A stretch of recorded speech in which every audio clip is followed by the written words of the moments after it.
Jika dia adalah seorang alkemis, maka dia bisa merubah timah menjadi emas. Philosopher's Stone ini dianggap sebagai kekuatan yang sangat luar biasa untuk menyembuhkan, memperpanjang umur, dan mengubah logam dasar menjadi logam mulia. Bubuk yang memiliki kekuatan magis tertentu, yang memiliki pengetahuan mendalam tentang Philosopher's Stone dan ilmu transmutasi. Salah satu sifat dari Philosopher's Stone adalah memberikan keabadian, memanjangkan umur.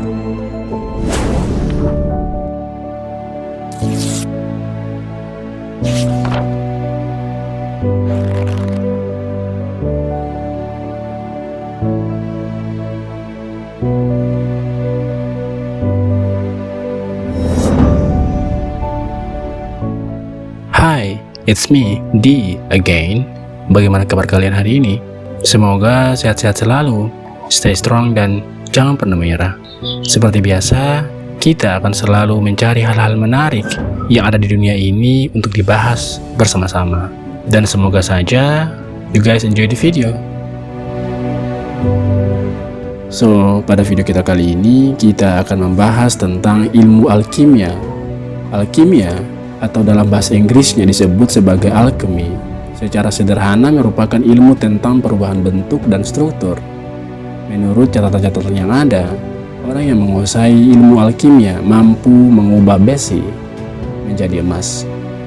Iya, besi menjadi emas. Bagaimana cara mereka melakukannya?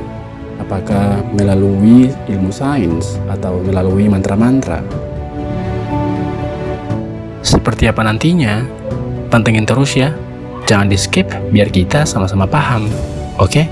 Oh iya, before we continue, don't forget to subscribe juga ya, agar kalian selalu menjadi yang pertama yang mendapatkan update notifikasi setiap kali ada video baru dari kami.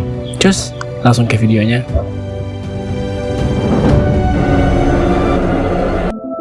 Alkimia berakar pada pandangan dunia spiritual yang kompleks, di mana segala sesuatu di sekitar kita mengandung semacam kekuatan universal, dan logam diyakini tidak hanya hidup tetapi juga tumbuh di dalam bumi. Menurut para alkemis, ketika logam dasar atau umum seperti timah ditemukan, hal itu dianggap sebagai bentuk yang belum matang secara spiritual maupun fisik. Di sisi lain, emas merupakan bentuk matang atau sempurna dari logam tersebut. Intinya, para alkemis percaya bahwa setiap mineral yang ada di bumi pada dasarnya berasal dari elemen yang sama. Yang membedakan mereka adalah umur dari masing-masing mineral, sehingga mereka berubah menjadi logam yang bermacam-macam yang tergantung pada umur mereka. Nah, ilmu alkimia adalah ilmu yang diklaim mampu merubah struktur mineral atau logam menjadi apapun sesuai keinginan dari sang alkemis. Intinya, jika dia adalah seorang alkemis, maka dia bisa merubah timah menjadi emas karena dia diyakini mampu menuahkan timah secara paksa. Berdasarkan catatan sejarah, alkimi adalah seni yang sebagian didasarkan pada eksperimen dan sebagian yang lain didasarkan pada sihir. Para alkemis mempercayai bahwa kunci dalam melakukan alkimia adalah dengan menemukan sebuah zat mitos yang bernama Philosopher's Stone. Nah, Philosopher's Stone ini dianggap sebagai kekuatan yang sangat luar biasa untuk menyembuhkan, memperpanjang umur, dan mengubah logam dasar menjadi logam mulia seperti emas.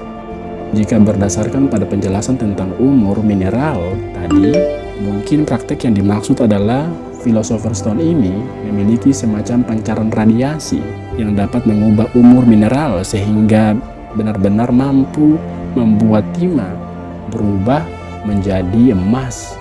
Beberapa sumber lain pun mengatakan bahwa Philosopher's Stone ini bukanlah literally batu, melainkan dapat berupa lilin, cairan, ataupun bubuk yang memiliki kekuatan magis tertentu. Kekuatan magis tersebut adalah kekuatan magis yang memiliki ciri-ciri seperti tadi, mampu menyembuhkan, memperpanjang umur, dan merubah logam dasar menjadi logam mulia. Lalu, apakah alkemis benar-benar ada? Sebenarnya tidak terlalu banyak catatan tentang praktek alkimia yang dapat dipelajari hari ini. Hanya saja pada abad ke-20 di Paris, Prancis, sempat muncul sebuah buku berjudul Les Mystères des Cathédrales dengan nama pengarangnya adalah Fulcanelli. Buku tersebut konon katanya berisi segala macam ilmu tentang transmutasi, yaitu ilmu tentang mengubah logam dasar menjadi logam mulia. Namun, buku yang bersangkutan hanya menjelaskan tentang cara transmutasinya saja, dan tidak ada penjelasan untuk menemukan Philosopher's Stone. So, basically, buku ini sama sekali tidak berguna, karena praktek alkimia atau transmutasi dijelaskan sangatlah membutuhkan Philosopher's Stone. Keberadaan dan latar belakang dari si Fulcanelli ini juga tidak diketahui sampai sekarang. Meskipun begitu, orang-orang percaya bahwa dia adalah seorang alkemis yang memiliki pengetahuan mendalam tentang Philosopher's Stone dan ilmu transmutasi. Dalam upaya pencarian sosok Fulcanelli ini, rantai pencarian jejak terputus pada sosok yang bernama Jean-Julien Campion dan Eugene Canclet.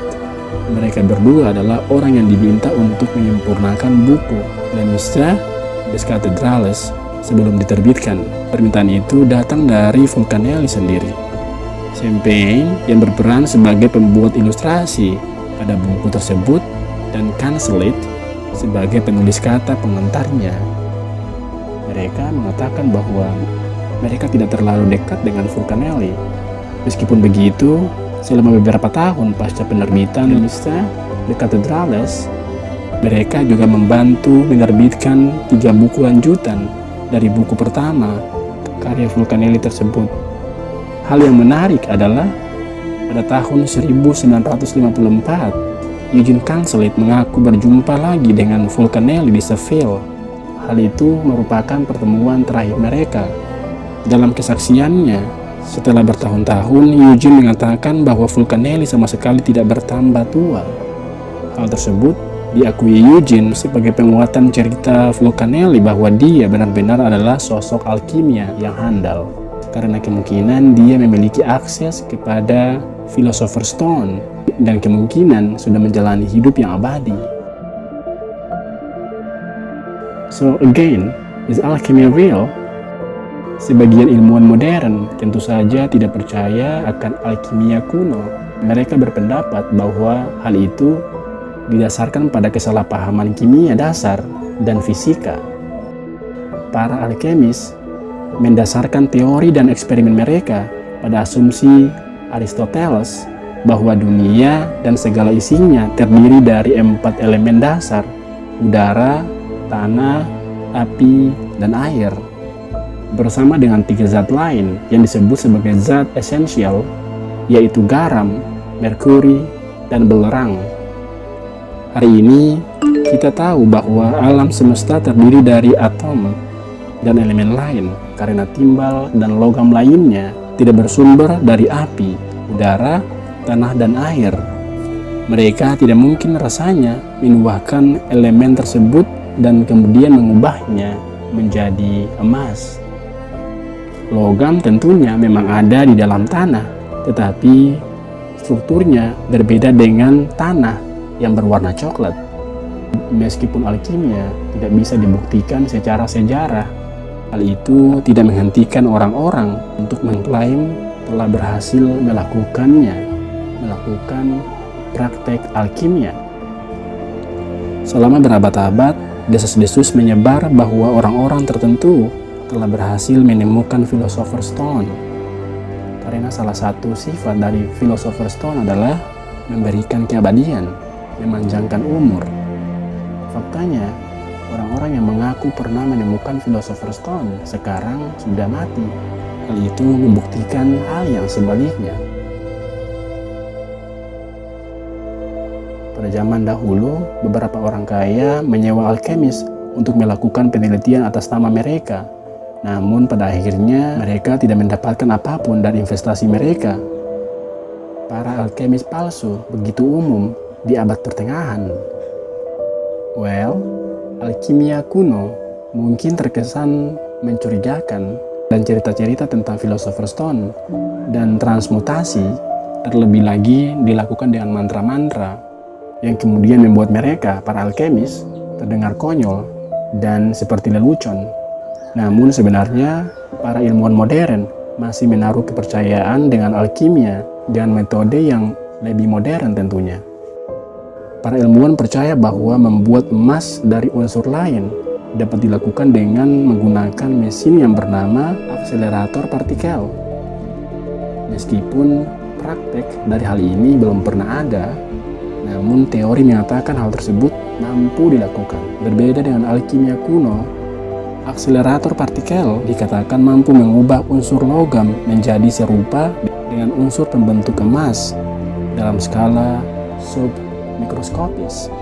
Meskipun begitu, proses alkimia dengan cara ini sangat tidak worth it ya, karena biaya pengoperasiannya dan pembuatannya akan jauh lebih mahal daripada nilai emas yang dihasilkan. Itu. Nah, itulah akhir dari pembahasan kita pada video kali ini. Sebagai tambahan, alkimia adalah ilmu lawas pada zaman dahulu dan terlepas dari berbagai macam cerita dan omong kosong. Cerita-cerita tentang praktek alkimia awal pada akhirnya tetap meninggalkan warisan pengetahuan bagi kimia modern tentunya. Selebihnya, semua masih menjadi misteri sampai sekarang. Bagaimana menurut kalian? Berikan selalu pendapat-pendapat terbaik kalian terkait pembahasan kita kali ini. But in the end, I hope you guys enjoy the video. Don't forget to like the video and subscribe juga untuk selalu mendapatkan notifikasi setiap kali ada video baru dari kami. Now it's time for me to sign out. My name is D. Stay safe and until next time.